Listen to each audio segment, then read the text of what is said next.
Matthew Rosendon is the CEO and co-founder of Trustline, Inc. He's going to talk and discuss the issuance of trustless assets like other cryptocurrencies on the XRP ledger and how the cross-currency payment and decentralized exchange features of the XRPL will thrive in the future. Matthew.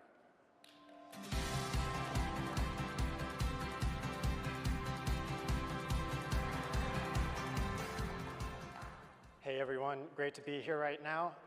Just wanted to say that today is National Coffee Day and I had some. Normally I'm a decaf guy and I have a little bit of the jitters, but hopefully we'll be able to get through this okay. So today I'll be presenting about trustless issued currencies.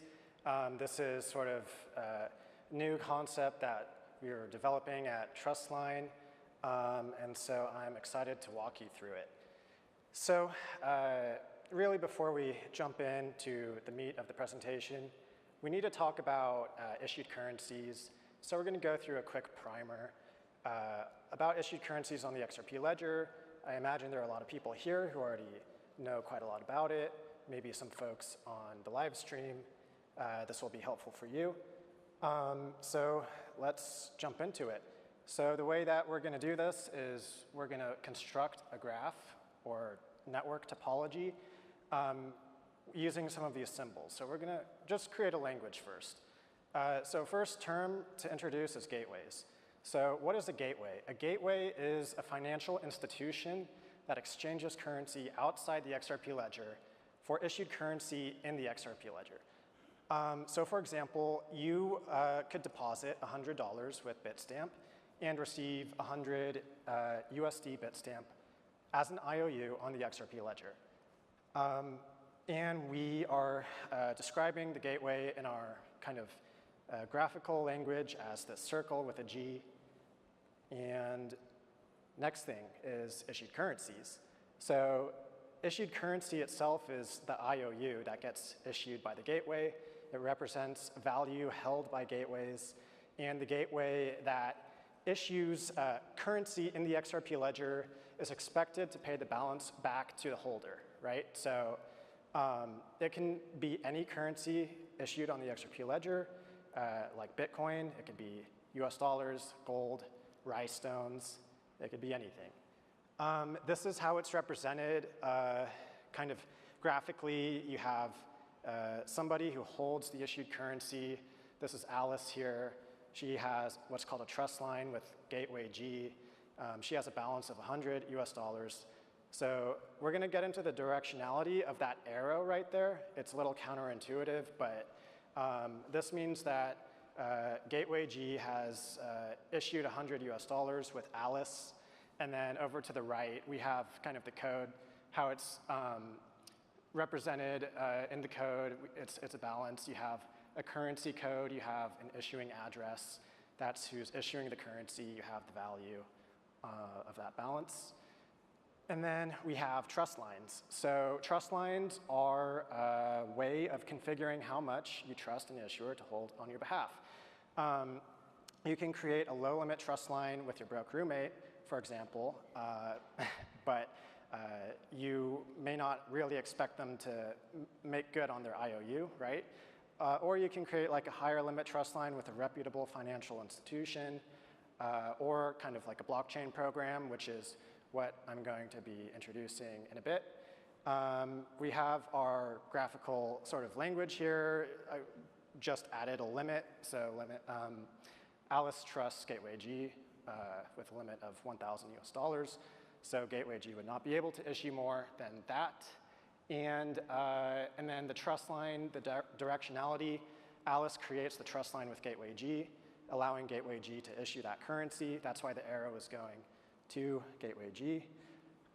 Next, we're going to talk about rippling. So this is when more than one trust line is adjusted to make a payment. It occurs when addresses are linked by trust lines that use the same currency code. So that's an important part there. The issuer does not need to be the same.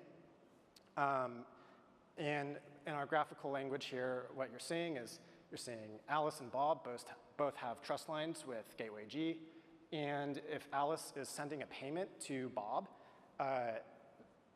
the payment can ripple through gateway G because It's just adjusting the two balances on those two trust lines, and it debits from Alice and credits Bob's balance. And that's how rippling kind of happens.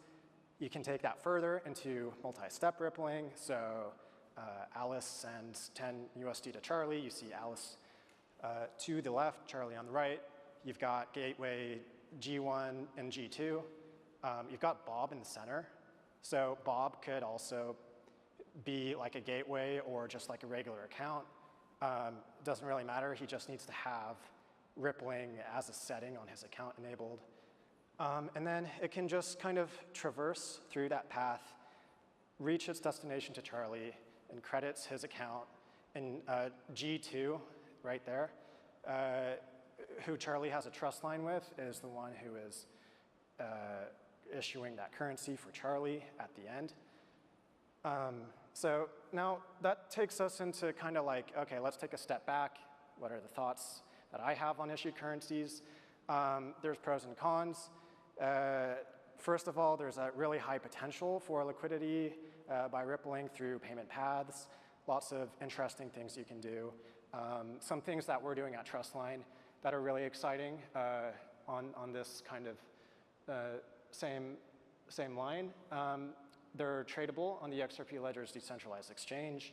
There's actually quite a lot of things you can do, and there's a growing ecosystem, new use cases, things are happening. Cons, there's an unrealized potential of kind of more complicated paths for payment liquidity, and that's sort of what we're trying to solve with trustless issued currencies, which I'll get into soon. And along that same line, a lack of general fungibility between issued currency assets. Now, there are some things like Trustline quality and whatnot that kind of allow you to see, how much what is the face value of this issued currency, right? But with trustless issued currencies, what I'm going to walk you through is how can we just make sure that all of these trustless issued currencies have sort of the same face value for everyone who is holding it. And then these IOUs also rely on kind of like a trust in the solvency of the issuer. You don't know necessarily if they're going to pay you back. For example, if it's Bitstamp, they have US dollars in their bank account or something. You don't know, you can't peer into their bank account balance and see, okay, can they pay you back? Like, what are they doing with your money? So now we're going to walk through trustless issued currencies since we have sort of that background. So first things first, there's some prior work that has happened, and kind of I stumbled across this blog post by the Flare team, and it's titled Closing the Circle on XRP and Flare Interoperability. It's a proposal on how to issue and redeem assets from Flare on the XRP ledger in a trustless manner. And I'm not going to walk through all of it. I'm going to walk through some of it in a couple of slides, but it's very important to note that this is the prior work. Kind of the other piece of context and angle where this is coming out of is there's this coin Ore, which is a decentralized stablecoin. It's in development. It's kind of like MakerDAO. It's a CDP-based stablecoin. That means collateralized debt position. And it's minted through a decentralized app that will be launching on Songbird and Flare networks called Probity. It can be represented on the XRP ledger as a trustless issued currency. So this is a blockchain smart contract as the counterparty, or as the issuer, if you will. And so let's just talk about a bit more how that actually works. You've got a trustless issuer. This is just what we're calling it. It works similar to kind of the gateway concept. This is an account that issues currency and then certifies that the trustless issuance has occurred properly, that tokens, an equivalent amount of tokens that are being issued have been locked in a smart contract on Flare network. And so, for example, if you initiate a transfer of 100 Ore from Flare and you receive 100 Ore issued to your XRP ledger account, that would be transferring from Flare to the XRP ledger, and then you can redeem these tokens from the XRP ledger and kind of release whatever tokens are locked on the Flare side. So it's kind of the inverse of that.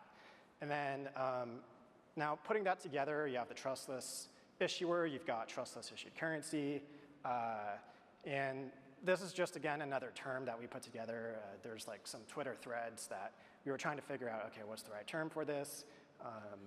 Still not entirely convinced, but maybe this will stick. So this is just a new term for issued currencies that can be redeemed trustlessly from the Flare contract. They're always redeemable for the locked tokens, and just some examples. So like Ore, other F assets can be represented on the XRP ledger. If Bitcoin becomes an option as an F asset on the Flare network, I can imagine that Bitcoin would make its way onto the XRP ledger and basically have the advantages of the XRP ledger if you want to use that to send transactions. And then there are any other sort of ERC20 token, lots of interesting things that can go on here. So now I want to walk you through sort of like the formula for how this all actually works. So lots of text here, I'll walk you through it. So first things first, you want to create a new account. This is going to be the issuing account. And these steps anyone can do. Like, I mean, you might require some expertise on the XRP ledger and how to do this stuff, but in general, like it's built to be trustless so that you don't need any sort of intermediary. So you create the issuing account, your 5 XRP reserve to create the account. You set the issuing account default Ripple flag. That's just modifying the account settings. You create a trust line from a receiving account. This could be your existing account. If you already have one, create the trust line with the issuing account for X units of trustless issued currency as the limit. So let's just say, for example, like 10,000 units of trustless issued currency. And then you issue precisely that amount, 10,000 units of the currency from the issuing account to the receiving account. And then you have to make sure that there can't be any signer multi-signature scheme for the account. That's important. We'll get into kind of like how this is guaranteed that there's not going to be multi-signature on the account. And you need to set the regular key of the issuing account to account 1. This is essentially disabling that key, and you also have to disable the master key for the issuing account. And what we call this together is like you don't have any more ability to issue any more currency after doing this. So the term, I guess, is black holing the account so that no more can be issued. Then you send 10,000, in our example, 10,000 units of tokens to the Flare smart contract along with the issuing address that you created and issued the tokens on the XRP ledger. And then kind of last step is to use the Flare State connector. This is a technology coming from the Flare side that will be able to read transactions on the XRP ledger. You will feed it the transaction hash or transaction ID of the issuance. You submit it to this smart contract so it can verify that that transaction happened, that it was between those two accounts for that exact balance. And then kind of to wrap it all together, the smart contract also verifies that the account is set up properly, that it has the key, master key disabled and whatnot. So in the Flare bridge contract that does this is called Solaris. So more on that soon. This is the formula. It sounds complex, but we're also going to make it much, much easier to do for anyone. So let's talk a bit more about trustless issuers. So these are kind of verifiable, secure, and transparent accounts. There's a universal list of verified issuers managed by the Flare smart contract. So once you do that validation, you verify the trustless issuer, that gets pushed into a data structure maintaining the list of those accounts. And that helps, with kind of verifying, the issuer and that it's not some scammer or counterfeiter. The trustless issuing accounts are black hole. They can't issue any more than they're allowed to. And there's an equivalent amount of funds locked on Flare. It's auditable. It's transparent. Not like, a bank account. So you can verify that. Counterfeiters, they could fit into the equation. They can pose as a trustless issuer, but there's way to thwart that sort of threat. So they won't, first of all, show up on the universal list of verified issuers. It's easy to verify, whether someone's a counterfeiter or not. It's just a call to the blockchain. Is this guy, legit or not? And then you want to make sure, you don't create like a trust line with them or anything. Like they may try to siphon funds. So just beware. That's kind of the worst case thing that I could possibly imagine. So I thought I'd throw that in here. And then they can be avoided just, again, by verifying the issuing addresses in the list when constructing a payment path, which we'll talk about soon. So I have created a sort of structure here to kind of demonstrate what's going on. There's this concept of a liquidity provider that is kind of necessary for this fungibility that I've been talking about and sort of making it easier for the currency to be sent and received and linked together if there are different issuing accounts issuing these currencies. So, in this diagram, we have Alice and Bob. These are the endpoints. You can imagine Alice would be sending, a payment to Bob in a trustless issue currency. And then you have trustless issuers, so that's the TI1 and TI2. And so maybe TI1 has issued some currency to Alice, right? And so Alice can then use that balance in order to send payment to Bob. And the liquidity provider here has trust lines with both issuers, and essentially that is serving as a link between those issuers, and so that they have rippling enabled, and the currency can find its way to Bob essentially. And why they're called a liquidity provider is because in this example, the liquidity provider would need to have a balance with TI2 in order for rippling to successfully occur, so that the balances can shift along the trust lines there. And so I kind of thought, like, why might someone want to provide that sort of liquidity in the system? And it is possible to earn transfer fees, at least in theory. I haven't worked it out yet, but this is kind of the next stage for that area of research, how you can actually earn by providing this sort of liquidity. All right, so next thing I wanted to touch upon is, like, why do this at all? Why am I interested in it? I think I got interested in kind of the credit card interchange rates, and I looked into it. So there's the stat here in the United States. The average interchange rate is around 0.3% for debit cards and 1.8% for credit cards. I think we can do better than that. I think regulations are kind of keeping that artificially low. And I think blockchain and Web3 is kind of the next frontier in order to improve upon this system. And payments could be processed more cheaply than debit card and credit card transactions. The merchants will like that. They end up paying this fee mostly, and if you've ever used Venmo and used a credit card on Venmo, that is,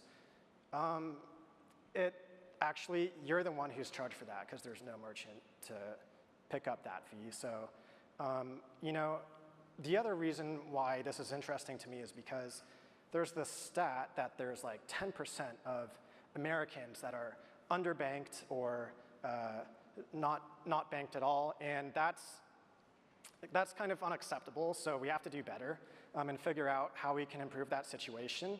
And I think that we can do that. So again, going back to XRP, what is the role of XRP in this? Of course, Trustline creation and auto bridging actually would factor into this. It's an area of kind of how we can use auto bridging, area of research that we need to look into a bit more, and how to use the decentralized exchange as well for creating these payment paths and liquidity for trustless issued currency. And of course, the transaction fees. So just some concluding thoughts. How this works is you can construct a multi-hop payment path in order to route a payment to its destination and use these trustless issued currencies that are, you know, just by default fungible and redeemable, et cetera. It's going to be important to pay attention to the liquidity providers who can kind of help create this burgeoning ecosystem. And we're developing a toolkit that will make it easier for development. There's a lot of things going on, and I think most importantly, having the developer experience for these sorts of new things occurring in the ecosystem, making it easy to use. That's what we are fixated on. So what we're doing in relation to this is building the Solaris bridge. I kind of mentioned this. It's like a Flare smart contract, but also we're developing a SDK in Node.js that will make it easy to just plug in the kind of destination account, and it'll be able to construct the path, make sure that there's no counterfeiters involved, and make it just super easy for anyone who wants to develop on this sort of using this sort of new currency. So that's very exciting. Also, something that came out of the work here is XRP L Composer. So this is how I created that original sort of graph in an earlier slide. So I was just going to give a quick demo on how this works. This is open source. It's already on our GitHub page, but it does need quite a bit of work. At least it's functional, though. That's what matters. So you can go ahead and build sort of the nodes in the graph here. You know, there's a couple already here. This is the same exact graph that I showed you. You've got Alice's account. You can see her trust lines. Everyone else here. You can create the nodes here. I won't walk you through that process right now, but you have certain options in order to construct sort of your graph, and then you can visualize it. Still quite a lot that we need to do here. There's a lot of things that we can improve and surface the right information, but at least this gives you a visual idea of what you've done, and then you can go ahead and validate that it's working as expected. So you know, this is just a payment form, and filling in the details. We're having Alice send one ORA to Bob, and we're using the RippleD sort of pathfinding tool. So it does recommend some paths, but I think for more complicated scenarios, it's better to construct the path on your own. So that's what we're going to do here, and I'm just going to copy that and paste that in. So this is kind of the path that we're constructing. It's going to go through the issuer A account and then through the liquidity provider account, rippling its way to Bob. And that is not the expected result because I had the wrong issuer. And now it's going through. It'll say, you know, like payment completed, just a bunch of code. It used to be updated, but generally that will help you, you know, figure out that this is your graph is working for this trustless issued currency. And again, the SDK will be coming out. So now I just need to switch back to the slides. Great. So that's the end of the presentation. I just wanted to give a shout out to Shine, my co-founder, who is, you know, who has helped me and been tremendously important to the creation of what we're building here. And then, of course, Hugo and Sean from the Flare team, who Hugo wrote that blog post and then the technology behind the state connector. This would not be possible without these folks. So a big thank you to them, and thank you everyone for listening to me today.